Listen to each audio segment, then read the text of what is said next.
কি সুন্দর! আমি প্রথমবার এলাম কিন্তু। আমরা ঠিক এই মন্দিরটার ভেতরে ঢুকেছিলাম, জৈন মন্দির। আমার তো অভ্যেস আছে, আমার মার অভ্যেস নেই, পাগল হয়ে গেছে। মা পাগল হয়ে গেছে তো, ওকে অস্থির করছে শরীর। চলো, বলছে কটা আঙ্গুল বলো তো।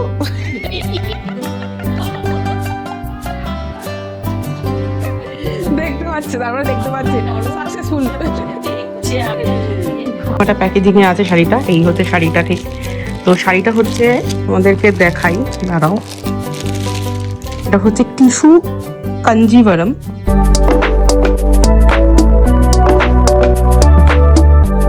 Very good afternoon to you. আজকে হচ্ছে 13th of February অ্যান্ড আজকে হচ্ছে ফ্রাইডে।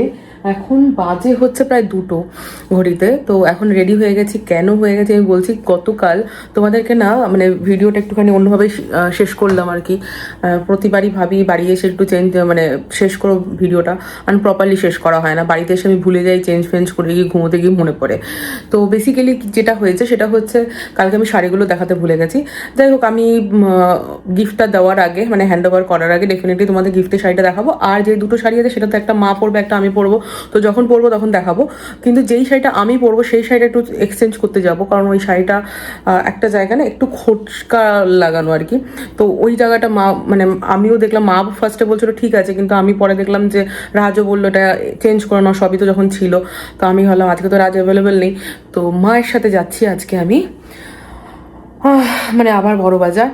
অ্যাকচুয়ালি ব্যাপারটা হচ্ছে বাইকে যাওয়া একটা বিষয়, আর যদি এই বাসে টাসে করে যেতে হয়, এখন এখান থেকে ট্রেনে করে উল্টোডাঙা যাবো, উল্টোডাঙা থেকে আবার বাস ধরবো, বাস ধরে তারপর যাবো হচ্ছে বড় বাজার, গিয়ে এক্সচেঞ্জ করে নিয়ে আসি।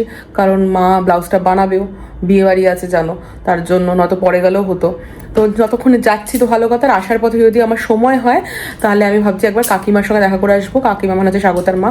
কাকিমার অ্যাকচুয়ালি চোখের অপারেশন হয়েছে, কাকিমাকে দেখতে যাওয়া হয়নি। গত 2 দিন আগে কাকিমার চোখের অপারেশন হয়েছিল, তখন অ্যাকচুয়ালি মানে যেদিনকে হয়েছিল সেদিনকে তো আমি ইচ্ছা করে যাইনি, কারণ অনেক রাতের কাকিমা ফিরেছে। কাকিমা বললো ওখানে একজনই অ্যালাউ ছিলেন, তার জন্য বললো না আসতে। আমি পরের 2 দিন খুব ব্যস্ত ছিলাম, তার জন্য আজকে ভাবছি একবার দেখা করে আসবো। দেখি যদি সময় হয় তো দেখা করে আসবো, আর না হলে কি করা যাবে। তো যা হচ্ছে চলো আমার সাথে দেখা যাক। আজকে একা একাই ব্লগ বানাতে হবে, আজকে রাজ অ্যাভেলেবেল নেই, কিচ্ছু করার নেই। তো আজকে ঘরে তাড়াতাড়ি করে কাজও হয়ে গেল, ভাবলাম এই কাজটা সেরেই আসি বরঞ্চ না বসে থেকে। তো চলো যাওয়া যাক। Satyanarayan AC market. তো গাইজ আমরা পৌঁছে গেছি হচ্ছে বড় বাজার, প্রায় 1 ঘন্টার ওপরে লেগে গেল আজকে। কিছু করার নেই, মা আছে। ওখান থেকে আমরা বিরাটি থেকে ট্রেন ধরলাম, আর উল্টোডাঙা থেকে বাস ধরে একেবারে সত্যনারায়ণ পার্কের এখানে নামলাম। তো চলো যাওয়া যাক। কি সুন্দর! আমি প্রথমবার এলাম কিন্তু। আমরা এসে অ্যালাউ নেই তো গাইজ, তোমাদের এখান থেকে ঠাকুরের দর্শন করিয়ে দিচ্ছি, ওখান থেকে অ্যালাউ নেই আর কি, দেখে নাও। এই যে দেখতে পাচ্ছ, এটা হচ্ছে বড় বাজারের ঠিক সত্যনারায়ণ পার্কের পাশে যে মন্দিরটা, সেই মন্দির। আমরা ঠিক এই মন্দিরটার ভেতরে ঢুকেছিলাম, জৈন মন্দির। এই হচ্ছে আমরা বড় বাজারে পৌঁছে গেছি, ঠিক ওই পারটায় যাবো, ওই পারটায় হচ্ছে আমাদের ডেস্টিনেশন। আর এটা চেঞ্জ করব। আর মা এই যে এখানে রয়েছে। কেমন করলে মন্দিরটা? মন্দিরের ভেতরে অ্যালাউ ছিল না কিছু ফটোগ্রাফি করার জন্য, করিনি গাইস। যেটুকু পেরেছি সেটুকু দেখিয়ে দিয়েছি তোমাদের। যাই হোক, তো গাইস এখানে এসেছিলাম প্রায় 4টের সময়, এখন বাজে হচ্ছে 6:30, মানে 2.5 ঘন্টা লেগে গেল। ভেতরে লিটারালি যুদ্ধ চললো, একটুও ভিডিও করতে পারিনি। মানে যা অবস্থা এখন, যেহেতু বিয়ের বাজার আর রমজানের বাজার চলছে, মারাত্মক ভিড় ছিল। একে তো 1 ঘন্টা লাইন দিলাম, 1.5 ঘন্টা ধরে চেক করলাম। বহুত বহুত বহুত চাপ। উফ, এর জন্য আমি আর আসতেই চাই না। কি করব, শাড়িটা একটুখানি ডিফেক্টিভ ছিল, নাহলে আসতাম না। মা কোথায় গেল? ও মা! আমার মাও পাগল হয়ে গেছে। আমার তো অভ্যেস আছে, আমার মার অভ্যেস নেই, পাগল হয়ে গেছে। মা পাগল হয়ে গেছে তো, ওকে অস্থির করছে শরীর। চলো, ফাইনালি আমরা পৌঁছলাম হচ্ছে বাগুইঘাটিতে। আচ্ছা, যাবো হচ্ছে কাকিমার ওখানে। এই দেখেছেন তো, দেখে আমার মা বাসের মধ্যে পড়ে গেছে। চলো দিতে সিঙ্গারা নিয়ে বরঞ্চ। এখান থেকে একটা এই প্যাকেট নিয়ে নিলাম, কি জানো দেখো প্যাকেটটার দাম, এই যে প্যাকেট, এই একটা প্যাকেট নিয়ে নিলাম।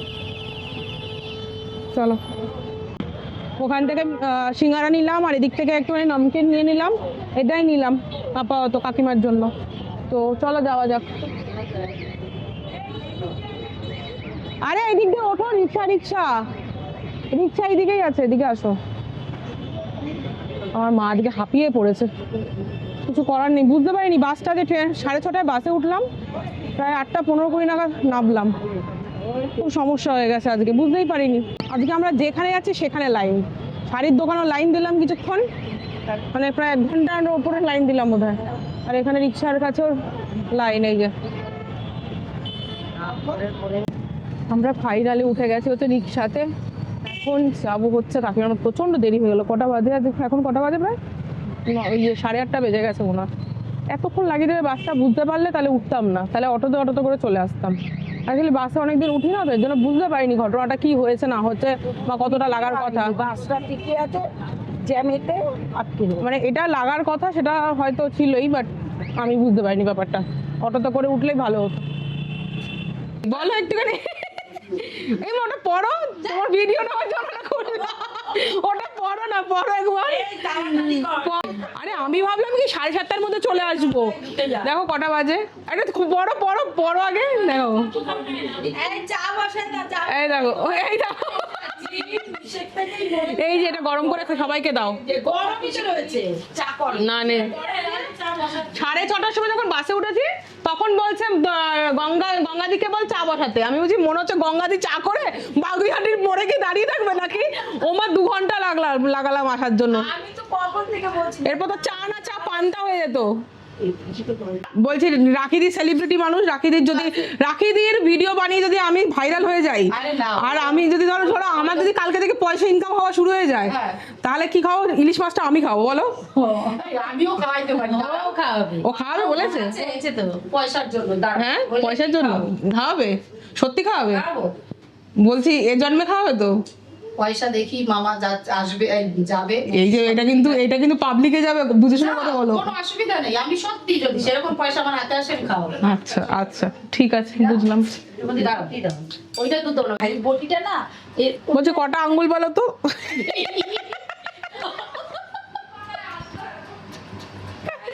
দেখতে পাচ্ছে, তারপরে দেখতে পাচ্ছে সাকসেসফুল। দেখছি আমি আমার চুল কাটা কিরকম জানি কি জানি বললো, আমি সেই অ্যালফেশিয়ানে যখন দেখবে স্ট্রেট করে দেয়, মানে চুলগুলোকে এখন কাটিয়ে দেয়, ওদের তো এত লম্বা লম্বা চুল হয়, তো সেগুলো যখন কাটিয়ে দেয় তোমার অবস্থাটা ওরকম হয়ে গেছে। তাই সারাদিন আশ্রয় তো হয় না, আজকে কদিন তুমি জানো চুলটার কি অবস্থা বানিয়ে রেখেছে বলবো না। দেখো আমাদের সেলিব্রিটি ওমেন, সেলিব্রিটি বাবা, যদি তোমাকে দেখানোর পর যদি ভাইরাল হয়ে যায় তুমি কি পয়সা চাইবে আমার থেকে? চেও না কিন্তু, তোমাকে 1 প্লেট বিরিয়ানি খাওয়াতে পারি, পয়সা দেবো না। বিরিয়ানি তো মোটেই খাই না, পরিষ্কার কথা। আইসি কিনে নিয়ে যাবো একজনের জন্য, একটা দিদির মেয়ে আছে ওর জন্য দিতে হবে, বলছে একটু বাকি আসবে।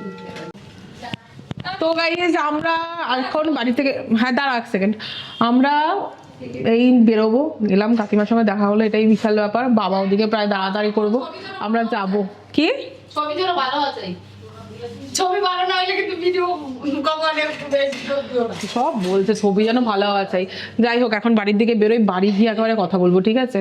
তো চলো, এখন আর বাসের মধ্যে না আমি অ্যাকচুয়ালি ফোনটাকে বের করি না। একে তো হাতের মধ্যে এত কিছু থাকে, খুব সমস্যা হয়ে যায়, তার জন্য আর বের করি না, বাড়ি গিয়ে কথা বলছি।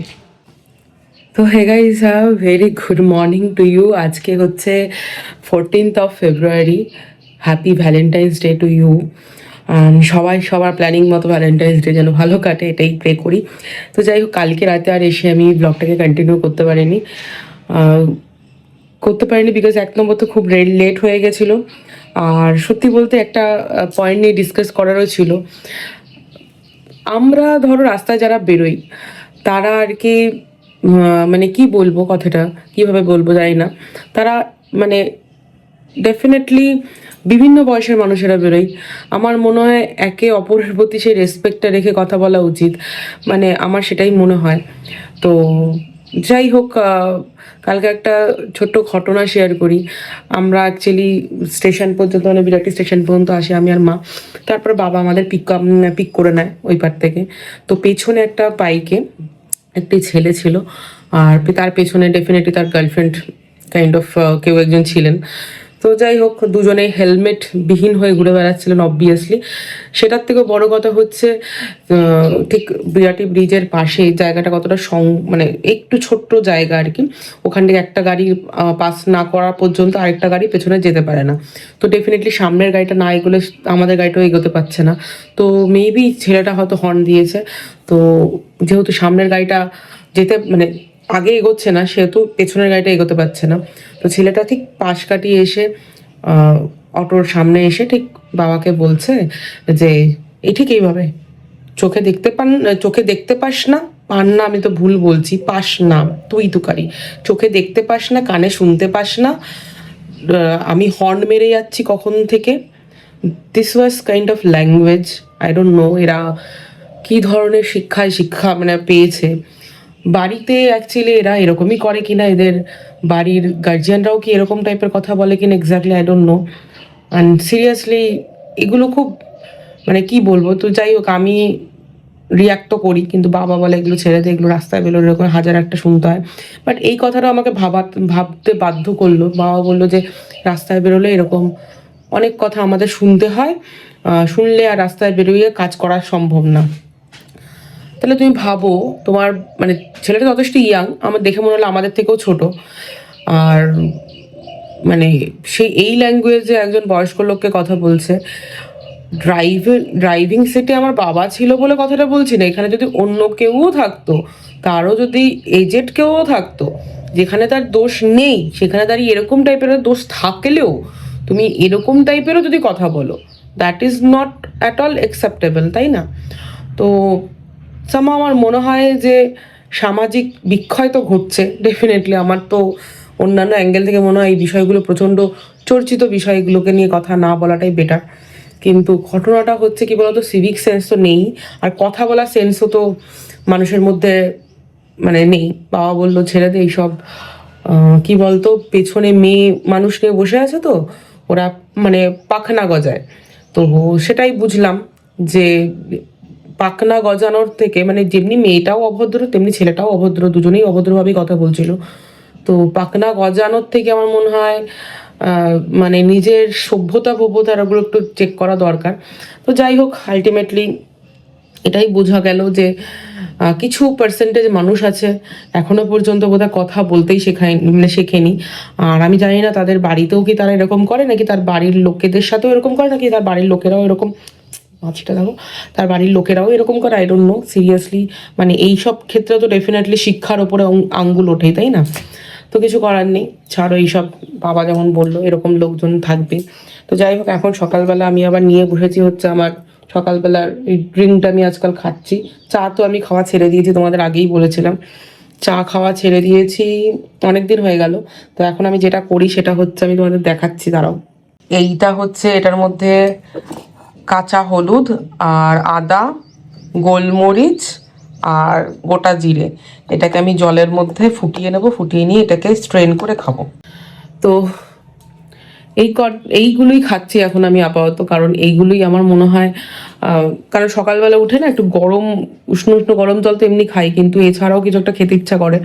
কিন্তু চাটা যেহেতু খাচ্ছি না এখন আর, তার জন্য কি খাবো, তাই এইভাবে একরকমের হার্বাল টাইপের টি বানিয়ে খাচ্ছি আর কি। তো তোমরাও যদি কেউ খেয়ে থাকো কমেন্ট করে জানিও, আর যদি না খেয়ে থাকো তোমরা কিন্তু ট্রাই করে দেখতে পারো, খুব ভালো এনার্জেটিক ড্রিঙ্ক। আমি এটাকে জাস্ট ট্রেন করে মধু মিলিয়ে একটু খেয়ে নেবো, এই হচ্ছে বিষয়বস্তু।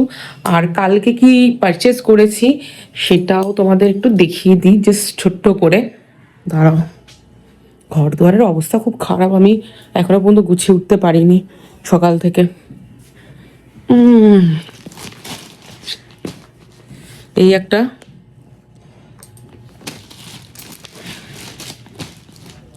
আর এই একটা, এই দুটোই হয়েছে কালকে আপাতত। তো এই হচ্ছে বিষয়বস্তু। তো চলো এটা হচ্ছে 22nd অফ ফেব্রুয়ারি। ফাইনালি এই ভিডিওটা না আমি অ্যাড করব হচ্ছে যেদিনকে আমরা শপিং করতে গেছিলাম, তোমাদেরকে আমি দেখানো হয়নি, এই দিনকে বা তার পরের দিনের ব্লগের সাথে অ্যাড করে দেবো। কারণ সেই ওকে যে গিফটটা দেবো, মানে রিয়াকে যে গিফটটা দেবো সেটা তোমাদের দেখানো হয়নি। বলেছিলাম আমি কোনো না কোনো সময় ঠিক দেখিয়ে দেবো, তো আজকে আমি ওকে গিফটটা দিতে যাচ্ছি। বিকজ আমি বিয়ের আগে দিয়ে দিচ্ছি, ও যদি ব্লাউজ ট্লাউজ বানিয়ে নেয় বিয়ের কোনো ইভেন্টে পড়তে পারবে তার ফলে। আর মাও যে গিফটটা দেবে সেটাও মা আজকে আমার সাথে গিয়ে দিয়ে দেবে, তার জন্য একটা প্যাকেজিংয়ে আছে শাড়িটা। এই হচ্ছে শাড়িটা, ঠিক। তো শাড়িটা হচ্ছে তোমাদেরকে দেখাই, দাঁড়াও। এটা হচ্ছে টিস্যু কাঞ্জিভারম। তো শাড়িটার কালারটা এরকম। শাড়িটা খুললে না খুবই সুন্দর। আমি তোমাদের এটা একটুখানি জাস্ট খুলে দেখাচ্ছি, দাঁড়া এক সেকেন্ড। এই যে শাড়িটা, আমাকে তোমরা কমেন্ট করে জানিও শাড়িটা কেমন হয়েছে। এটা একটা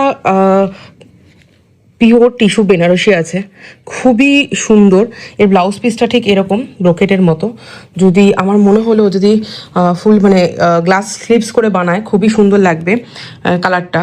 তো যাই হোক, কালারটা এখান থেকে হয়তো জাস্টিফাই করছে না, দাঁড়াও এক সেকেন্ড। না, এবার হয়তো বোঝা যাবে কিছুটা হলেও। শাড়িটা এরকম কিছুটা।